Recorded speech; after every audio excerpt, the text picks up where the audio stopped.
Mesdames, Messieurs, bonjour à tous. Merci d'être venus aujourd'hui assister à cette conférence en exclusivité. Ce texte de Sandra Bechtel est extrait de sa série « La vie d'art triste ». Et ici, nous allons vous proposer quelques clés pour la rater dignement. Parce que c'est vrai qu'on fantasme souvent sur les conditions de l'artiste, de son succès, de son quotidien d'exception, de sa liberté. Et on trouve beaucoup d'outils pour tenter de réussir cette vie d'exception. Il est donc normal, et merci Sandra, de proposer également des outils pour un échec tout en splendeur et en dignité. Merci Clémence.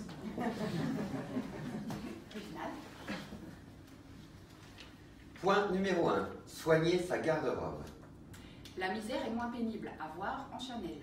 www.degriffstock.com. Point numéro 2. Dormir utile. C'est-à-dire peu ou pas. Permet de gagner du temps tout en perdant la notion. Imparable en cas d'insomnie chronique. Point numéro 3. Manger malin. Accepter les invitations pro autour d'une plancha pour cause de dispo exceptionnelle et refuser les participatives pour cause de travail, déplacement ou d'essai familial au choix. Point numéro 4. Multiplier les manucures. Des mains propres au sens propre inspireront toujours confiance. 5 € chez Nail Club dans le 11e arrondissement pour les Parisiens, bien sûr.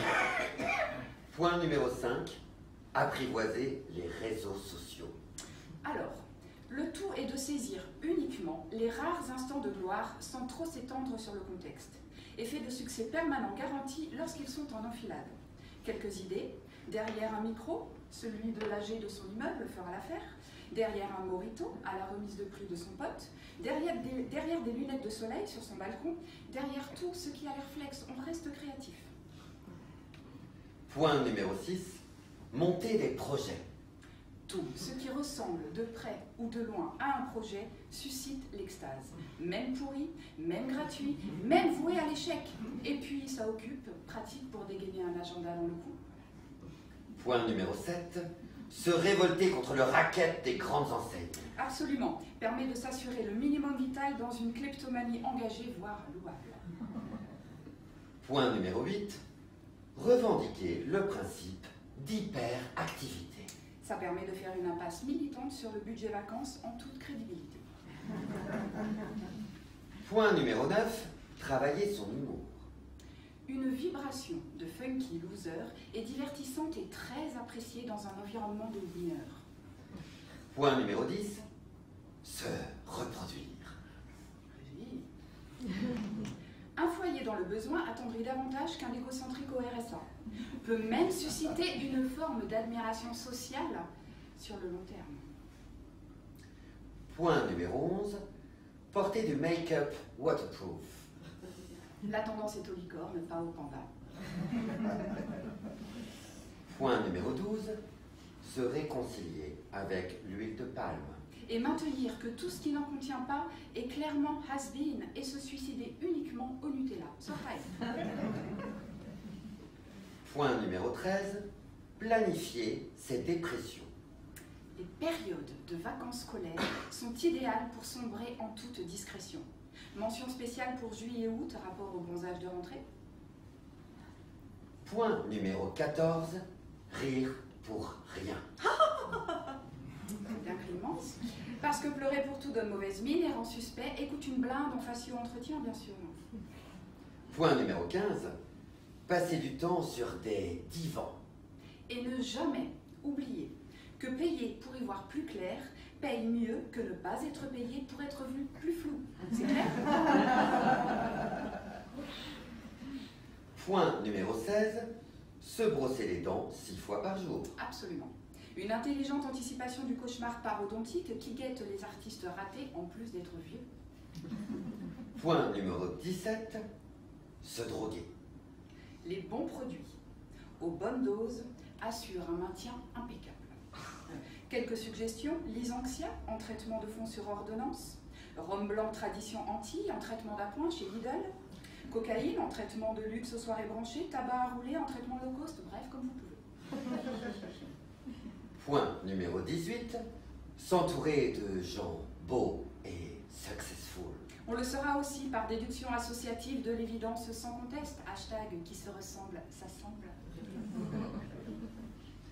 Point numéro 19.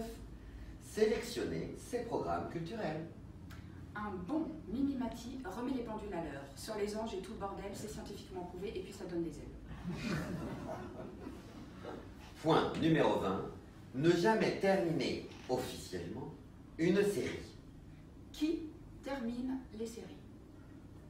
Les chômeurs, les vieux, les sexos inactifs et les losers. Pour les ados, c'est vrai aussi, sachant qu'à tout moment, ils peuvent basculer de catégorie et bim, les ados. Point numéro 21. Posséder une carte de visite. Un moyen radical de redirection diplomatique en cas d'échange inconfortable sur son inactualité. Ouais, j'ai un blog, ouais. Tu regarderas tranquillou, hein, parce que chez toi, on se boit une coupette plutôt que de faire la causette. Point numéro 22. Entretenir le mystère. Toujours. Parce que le mystère crée toujours le désir. Les humains adorent fantasmer. La condition d'artiste sera toujours mieux dans leur imaginaire performant que dans sa médiocre réalité. Point numéro 23. Maîtriser le statut social. Alors, au contact de personnes puissantes, se montrer un brin fragile. Au contact de personnes fragiles, se montrer un brin robuste. Tantôt faire valoir, tantôt auxiliaire de vie, on naviguera entre ces deux statuts, reconnus eux, en évacuant toute notion de concurrence. Point numéro 24. S'inscrire comme bénévole au secours populaire de sa commune. Permet une bonne connaissance des horaires et des produits phares lors du passage au cas de statut d'assisté. Point numéro 25. Éviter d'aller trop bien. En tout cas publiquement, sera pris comme une attaque personnelle envers ceux qui vont mal malgré leur réussite. Oui, ça existe. Rester sur le fil de la compassion et de la mansuétude collective. Bah oui, c'est mal de nourrir volontairement la hargne déjà funeste de ses contemporains, très mal. Point numéro 26. Éviter d'aller trop mal. En tout cas publiquement. Sera pris comme une offense envers ceux qui ont la charité de vous fréquenter et sans qui on ne serait rien. Rester présentable, c'est la moindre des choses, ben oui, c'est mal d'éclabousser éhontément la grandeur de ses contemporains, très très mal. Point numéro 27. Rester poli. Parce que c'est la base, et que les règles sont les mêmes pour tout le monde, quel que soit le montant des allocs, et qu'en plus c'est gratuit. Point numéro 28. Avoir l'air utile. Avoir l'air utile, avoir l'air suffit, tout simplement. Peu importe comment ou combien, avoir l'air suffit pour qu'on vous foute la paix. Car être inutile à grande échelle implique au moins de l'être à petite, et réciproquement. Point numéro 29. On approche de la fin. Tenir un blog. Tenir un blog, c'est la base. Permet de rater sa vie dans l'illusion d'être entouré, tout en se constituant une précieuse fanbase pour les funérailles. Et dernier, 30e point, aimer beaucoup la vie. Et oui, parce que la mort, on ne connaît pas beaucoup, et qu'elle peut être pire parfaitement, et que la vie nous aimera peut-être en retour, un jour, à l'usure.